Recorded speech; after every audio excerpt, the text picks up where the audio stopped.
Hey friends, here's another quick tutorial on getting the most out of using SpeedGrader if you aren't already.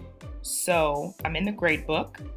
I have an assignment. Notice there I've done some grading, but there's also some submissions that I need to score as well. I'm going to access SpeedGrader from the assignment column. Clicking here, there's about 3 different ways to get to it. So notice for this particular class, the entry that needs to be graded automatically pops up, okay? But look at this view. So those of you that have been in it, you know that the green checks are ones that you've already graded. The orange dots represent those that need to be graded. And then one like this one here, there's no submission. Instead of having to scroll and look for orange dots, because now kids are turning in work all over the place, not necessarily on their due date. So to prevent you from scrolling to finding those orange dots, you can make this change automatically. I think this is a better workflow. So if you come over here to your settings wheel, let me back up. This list, the default list, as you'll see here in a second, it's just alphabetical, which is normally what we want in our gradebook. And you're going to see that. So if I click on the settings wheel and then options, see the list is sorted default alphabetically. Not really the most efficient way to do it in SpeedGrader, my personal opinion.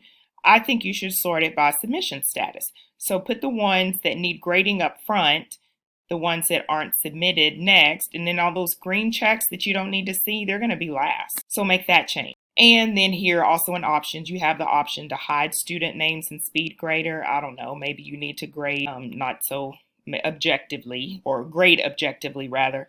So you can choose to do that. But this I think is pretty key. So I'm going to save the settings. Now when my page refreshes, okay, I'm still starting off here with Mr. Patrick, but look, y'all, all the orange dots are at the top. So I'll automatically know the orange dots, what I need to be grading, they're at the top. My no submissions are going to come in next. And then all those green checks that I've already graded, they're down at the bottom. Ta-da! Also, in your options, you will notice you have some keyboard shortcuts. If you're a keyboard person, you don't like to necessarily use the mouse, take advantage of these.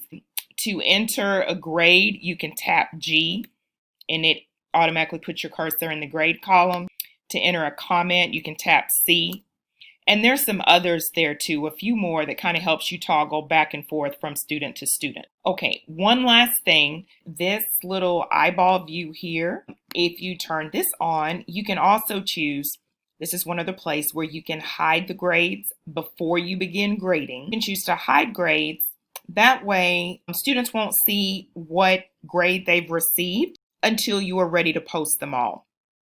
So for instance, I'm a former English teacher. If I'm grading digitally, I'm not going to grade everybody's essay all at once. It's just not going to happen. So this may be an option where I hide the grades till I get them all graded. And then when I'm ready to post and I have everyone's finished, then I can then post the grades and make them visible for students. Okay, hope this helps.